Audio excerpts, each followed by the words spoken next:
Hello friends, இந்த MP election முடிஞ்ச ரிசல்ட்ஸ்லாம் வந்துருச்சு. ஸோ நிறைய பேர் ரிசல்ட் பார்த்துருப்பீங்க அப்படின்னு நினைக்கிறேன். ஸோ இப்போ வந்து ஆந்திர பிரதேஷில் வந்து பவன் கல்யாண் வந்து 21 எம்எல்ஏ சீட் வந்து வின் பண்ணியிருக்காரு. அவர் தான் ஆப்போசிஷன் பார்ட்டியாக உட்காரதுக்கான சான்சஸுமே நிறைய இருக்கு. ஸோ இந்த அளவுக்கு ஒரு growth, அதாவது வந்து 2014 வந்து பவன் கல்யாண் ஜனசேனா பார்ட்டி அப்படின்ற ஒரு கட்சியை வந்து தொடங்குறாரு. ஸோ 10 வருஷம் கழிச்சு, அதாவது 2024 வந்து ஒரு 21 எம்எல்ஏ சீட்ன்ற அந்த ஒரு பெரிய இலக்கை வந்து அவர் வந்து அச்சீவ் பண்ணியிருக்காரு. ஸோ இது வந்து யாருக்கு வந்து ரொம்ப ஹெல்ப்ஃபுல்லாக இருக்கும் அப்படின்னு பார்த்தீங்கன்னா, ஸோ இது வந்து நம்ம தளபதி விஜய்க்கு வந்து ஒரு எக்ஸாம்பிளாகவும் இருக்கும், அதே மாதிரி ஒரு ரோல் மாடலாகவும் இருக்கும். இதை நான் ஏன் சொல்கிறேன் அப்படின்னா, தளபதி விஜயுமே வந்து கட்சி துவங்கியிருக்காரு. அண்ட் சமீப காலத்தில் மக்களோட கருத்து எல்லாமே எப்படி இருக்குன்னா, ஒரு நடிகர் வந்து கட்சி ஆரம்பித்து வந்து அதுலேருந்து முதல்வர் ஆகுறது அப்படின்றது வந்து சாத்தியமே இல்லை அப்படின்ற மாதிரி தான் சொல்கிறாங்க. அதுக்கேற்ற மாதிரி நிறைய எக்ஸாம்பிள்ஸ் நம்ம பார்த்துட்டு தான் இருக்கோம். நிறைய நடிகர்கள் கட்சி தொடங்குறாங்க, அதுக்கப்புறம் மறுபடியும் சினிமாக்குள்ளே போயிடுறாங்க. ஏன்னா வந்து அந்த முதல்வர் ஆகுறதோ இல்லை ஒரு எம்எல்ஏ ஆகுறதுக்கோ வந்து மக்களோட சப்போர்ட் வந்து அதிகமாக தேவை, அதாவது மக்களோட வாக்குகள் அதிகமாக தேவை. ஸோ அதை வந்து அவங்களால வந்து அச்சீவ் பண்றது வந்து ஒரு கட்டத்துக்கு மேல ரொம்ப கஷ்டமாவே இருக்குது. ஸோ அதனால அவங்க வந்து திரும்பி போயிடுறாங்க. அதே மாதிரி அந்த நம்பிக்கையுமே வந்து ஒரு நாள் போக போக போக குறைஞ்சிருது. ஒருவேளை நம்ம வந்து அந்த growth ஸ்டேஜ்லேயே இருக்கோம் அப்படின்னு வச்சுக்கோங்க, இந்த வருஷம் ஒரு சீட் வின் பண்றாங்க, அடுத்த 5 வருஷத்துக்கு அப்புறம் ஒரு 10 சீட். ஸோ அது வந்து ஒரு நம்பிக்கையை கொடுக்கும்.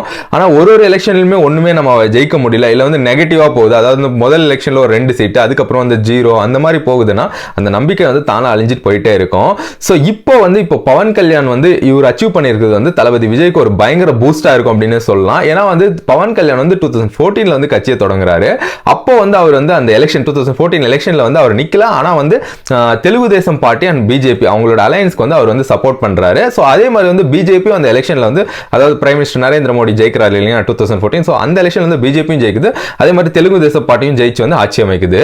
அதுக்கப்புறம் 2019 எலெக்ஷன்ல வந்து பவன் கல்யாண் வந்துட்டு அவரே வந்து 175 சீட்ஸ்லயும் வந்து அவரோட party and communist along with communist வந்து அவங்க வந்து ஒரு கண்டெஸ்ட் பண்றாங்க. ஸோ அந்த இதுல வந்து 175 சீட்ல ஒரே ஒரு சீட்டை மட்டும் தான் பவன் கல்யாண் கட்சி வந்து வாங்குது. அதுலயுமே வந்து பவன் கல்யாண் ஜெயிக்கல, அவரோட கட்சியில இருக்கிற ஒருத்தர் தான் ஜெயிக்கிறாரு. ஸோ அப்போ வந்து ஒரு பயங்கர நெகட்டிவ் இம்பாக்ட் அவர் மேல விழுந்துச்சு. அதாவது வந்து ஒரு நடிகர் வந்து எதுவுமே பண்ண முடியாது அரசியல்களை வந்து, அரசியல்ன்றதே வேற, சினிமான்றதே வேற, வெறும் ஒரு நடிகர் வந்து வராரு அப்படின்ற உடனே அந்த பின்பத்தினாலே வந்து மக்கள் வந்து ஓட்டு போட்டுற மாட்டாங்க அப்படின்ற மாதிரி நிறைய ஒரு கேள்விகள் கிண்டல்களுக்கெல்லாம் ஆளாகினாங்க அந்த டைம்ல. ஸோ அதை உடைக்கிற மாதிரி அடுத்தடுத்து வந்து அவர் வந்து தொடர்ந்து சினிமாலையுமே நடிச்சிட்டு இருக்காரு பவன் கல்யாண். அண்ட் அதே மாதிரி வந்து மக்கள் பணியுமே அதிகமாக பண்றாரு. ஸோ மக்கள் கூட இன்டராக்ட் பண்றதாகட்டும், நிறைய மாநாடுகள் கண்டக்ட் பண்றதாகட்டும், இதெல்லாமே வந்து ஜனசேனா பார்ட்டி தொடர்ந்து பண்ணிட்டு இருக்கு. அண்ட் அதே மாதிரி இந்த வாட்டி மறுபடியும் வந்து அவர் வந்து BJP and Telugu Desam party ரெண்டு பேருமே வந்து இணைச்சதுல வந்து பவன் கல்யாணுக்கு ஒரு பெரிய பங்கு இருக்கு. ஸோ அந்த அலையன்ஸ் ஃபார்ம் பண்ணி, ஸோ அங்க வந்து ஜெகன்மோகன் தான் வந்து கடைசியாக வந்து சிஎம் இருந்தாரு. ஸோ அவருக்கு ஆப்போசிஷன், அதே மாதிரி ஜெகன்மோகன் வந்து பயங்கர ஸ்ட்ராங்காகவும் இருந்தார் இந்த 5 வருஷம். ஸோ அவருக்கு அகைன்ஸ்டா வந்து இந்த கூட்டணியை எடுத்துட்டு வந்து இந்த முறை வந்து தெலுங்கு தேச பார்ட்டியும் வின் பண்ணிடுச்சு. அதாவது வந்து சந்திரபாபு நாயுடு தான் சிஎம் ஆக போற மாதிரி இருக்கு ஆந்திரால. பவன் கல்யாணுமே அவரோட கட்சிக்காரங்க 21 சீட்டையுமே அந்த ஜனசேனா பார்ட்டி வந்து வின் பண்ணிருக்கு. அதே மாதிரி 2 எம்பி சீட்டும் நின்றுந்தாங்க, அதுவுமே ஜெயிச்சிட்டாங்க. அதாவது 21 எம்எல்ஏ 2 எம்பியை வந்து ஜனசேனா பார்ட்டி இப்போ கரண்டா வந்து வச்சிருக்கு. ஸோ ஆல்மோஸ்ட் அவங்க நின்று எல்லா சீட்ஸும், அதாவது 100% ஸ்ட்ரைக் ரேட் அப்படின்ற மாதிரி அவங்க 100% வந்து எல்லாத்தையுமே வின் பண்ணியிருக்காங்க. ஸோ இது வந்து தளபதி விஜய்க்கு வந்து ஒரு பயங்கர பூஸ்டா இருக்கும். ஏன்னா வந்து அவருமே ஒரு நடிகர், அதே மாதிரி தளபதி விஜய் மாதிரி அவருமே வந்து அவரோட அந்த ஜென்ரேஷன்லேயே ஆல்மோஸ்ட் ஒரே ஜென்ரேஷன்ல டிராவல் பண்ண நடிகர்கள். இவங்க எல்லாமே ஓரளவுக்கு ஒரே மாதிரியான சிமிலர் ஃபிலிம்ஸ் பண்ண நடிகர்கள் தான். அதே மாதிரி தளபதி விஜய் தமிழ்ல குஷி பண்ணியிருப்பாரு, தெலுங்குலுமே வந்து இவரும் பவன் கல்யாண் குஷி, அதே மாதிரி பத்ரி. ஸோ நிறைய படங்களுமே அவங்களுக்கு நிறைய சிங்க் இருக்கு. ஸோ இப்போ வந்து தளபதி விஜய் கட்சி துவங்கி வர்றதால வந்து ஏகப்பட்ட விஷயங்கள், அதாவது வந்து விஜய் வந்து மறுபடியும் வந்து சினிமாவுக்கு வந்துருவாரு, அவர் வந்து அரசியல் எல்லாம் வந்து தாக்கு பிடிக்க மாட்டாரு, அவரால் வந்து ஜெயிக்கிறதெல்லாம் கஷ்டம், இந்த மாதிரி ஏகப்பட்ட விஷயங்கள் நடந்துட்டு இருக்கு. ஆனா வந்து இப்போ வந்து இந்த எக்ஸாம்பிளை வச்சுட்டு தளபதி விஜய் வந்து அவரோட அரசியல் நகர்வை வந்து நெக்ஸ்ட் செய்யலாம். ஸோ ஆனா வந்து இதுல ஒரு பெரிய விஷயம் என்னன்னா, அவர் வந்து பவன் கல்யாண் வந்து ரொம்ப ஆக்டிவா இருந்தார். அதாவது வந்து மீடியாவை சந்திக்கிறதாகட்டும், மக்களை சந்திக்கிறதாகட்டும், நிறைய மாநாடுகள் நடத்துறதாகட்டும், இதெல்லாம் வந்து பவன் கல்யாண் வந்து ஆக்டிவா பண்ணிட்டு இருந்தாரு. ஸோ தளபதி விஜயும் வந்து அந்த மாதிரி பண்ணணும். அது மாதிரி ரொம்ப தைரியமாகவும் வந்து பேசுவார் பவன் கல்யாண். அதாவது ஆளுங்கட்சி எதிர்க்கிறதாகட்டும், சில அரசியல் தலைவர் மேல வந்து சில கமெண்ட்ஸ் வந்து வைக்கிறதாகட்டும், ஸோ இந்த மாதிரி விஷயங்கள் எல்லாமே வந்து தைரியமா வந்து பவன் கல்யாண் பண்ணாரு. ஸோ அந்த மாதிரி விஷயங்களையும் வந்து தளபதி விஜய் பண்ற மாதிரி இருக்கும். இன்னொரு விஷயம் என்னன்னா, தளபதி விஜய்க்கு ஒரு பிளஸ் பாயிண்ட் என்ன, ஆல்ரெடி வந்து அவரோட தமிழக வெற்றி கழகம், அதாவது விஜய் மக்கள் இயக்கம் அப்படின்ற பேர்ல வந்து ஆல்ரெடி வந்து அவங்க நிறைய வெல்ஃபேர் ஆக்டிவிட்டிஸ் பண்றதால வந்து நிறைய மக்களுக்கு அவர் வந்து தெரிஞ்சிருக்கு. ஸோ பேஸ்ல இருந்து ஸ்டார்ட் பண்றது ஒண்ணுமே இல்லை. ஸோ இனிமே வந்துட்டு இந்த மாநாடுகளும் மீடியாவை சந்திக்கிற விஷயங்களும், அதே மாதிரி சில அரசியல் ரீதியான விஷயங்களுக்கு வந்து கண்டனங்கள் தெரிவிக்கிறதாகட்டும், இதெல்லாமே வந்து போல்டா பண்ற மாதிரி இருக்கும். ஆப்வியஸா வந்து அவரோட ஃபிலிம்ஸ் எல்லாம் முடிச்ச பின்னாடி அவர் ஃபுல் ஃபிளெஜ்டா அரசியலுக்கு வந்து கண்டிப்பா அதெல்லாம் பண்ணுவார் அப்படின்னு தான் நினைக்கிறேன். அண்ட் அதே மாதிரி வந்துட்டு பவன் கல்யாண் வந்து இப்போ வந்து அவர் தனியா வந்து நிக்கல இந்த எலெக்ஷன்ல. போன வாட்டி வந்து கிட்டத்தட்ட தனியா நின்ன மாதிரி தான், பட் இந்த எலெக்ஷன்ல வந்து அவர் தனியா நிக்கல. அதாவது வந்து டிடிபி.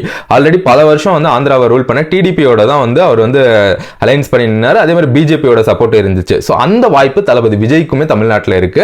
இந்த எலெக்ஷன்ல வந்து அதிமுக வந்து ஒரு சீட்டுமே ஜெயிக்கல. ஸோ அதிமுக கூட அலையன்ஸ் பண்ணிக்கிட்டால் தளபதி விஜய்க்கு வந்து அந்த வாய்ப்பு இருக்கு. பண்ணணும்னு நான் சொல்ல, மோஸ்ட்லி வந்து முதல் வாட்டி வந்து நிற்கும்போது எல்லாருமே வந்து தனியாக தான் நிற்கிறாங்க. ஏன்னா வந்து அந்த ஸ்டார் பவரை வந்து அவங்க காமிக்கணும் அப்படின்றதால நிற்கிறாங்க. ஸோ ஆனால் அந்த வாய்ப்புமே தளபதி விஜய்க்கு இருக்கு. ஏன்னா வந்து அதிமுகவுக்குமே வந்து ஒரு ஃபோர்ஸ் வந்து தேவைப்படுது. அதாவது வந்து ஒரு பிரபலமான ஒருத்தர் வந்து அதிமுகவுக்குமே வந்து இப்போ தேவைப்படுது. ஸோ இதை வந்து அவங்க எப்படி அலைன்ஸ் பண்ணிப்பாங்களா என்னன்னு நமக்கு தெரியாது. ஸோ அந்த வாய்ப்புமே இங்க இருக்கு. அதே மாதிரி சீமானோட நாம் தமிழர் கட்சி அவங்களுமே வந்து தளபதி விஜய் கூட இணையறதுக்கான வாய்ப்புகள் நிறையவே இருக்கு. ஸோ அலைன்ஸா வந்து வரும்போது வந்து திமுக வந்து இவங்க எதிர்க்குது. ஏன்னா திமுக வந்து இந்த வாட்டியுமே 40 சீட் வின் பண்ணியிருக்காங்க. அதே மாதிரி ஒரு வலுவான ஒரு கட்சியா வந்து இந்தியாவிலே திமுக வந்து இருக்கு அப்படின்னு சொல்லலாம். ஸோ திமுகவை எதிர்க்கிறதுன்றது வந்து சாதாரண விஷயம் இல்லை. ஸோ ஒரு புது கட்சியா வந்து திமுக மொத்தமா எடுத்துட முடியும், அதாவது வந்து ஆட்சியை பிடிச்சிட முடியும் அப்படின்றது வந்து அவ்வளோ ஈஸியான விஷயம்லாம் கிடையாது. ஸோ இந்த மாதிரி அலையன்ஸ் ஆப்ஷன்ஸும் இருக்கு. தளபதி விஜய்க்கு எல்லாமே ஓப்பன் ஆயிருக்கு. ஸோ மேக்ஸிமம் வந்து இந்த மாதிரி ஒரு ரெஃபரன்ஸ் வந்து இந்த டைம்ல வந்து தளபதி விஜய் கிடைச்சிருக்கிறது வந்து ஒரு பெரிய பிளஸ் அப்படின்னு சொல்லலாம். ஸோ 2026ல தான் வந்து அடுத்த சிஎம் எலெக்ஷன் வரப்போகுது. ஸோ அதில் தான் வந்து தளபதி விஜயோட பார்ட்டி வந்து கண்டெஸ்ட் பண்ண போறாங்க. ஸோ அதுக்கு முன்னாடி நிறைய சுவாரஸ்யமான விஷயங்கள், அதாவது வந்து கட்சி கூட்டணிகள், கருத்துக்கள், இந்த மாதிரி நிறைய சுவாரஸ்யமான விஷயங்கள் நடக்கும். ஸோ அதை பத்தி எல்லாம் தெரிஞ்சுக்கணும்னா மறக்காம நம்ம சேனலை செக் பண்ணுங்க. தேங்க்யூ, தேங்க்ஸ் ஃபார் வாட்சிங்.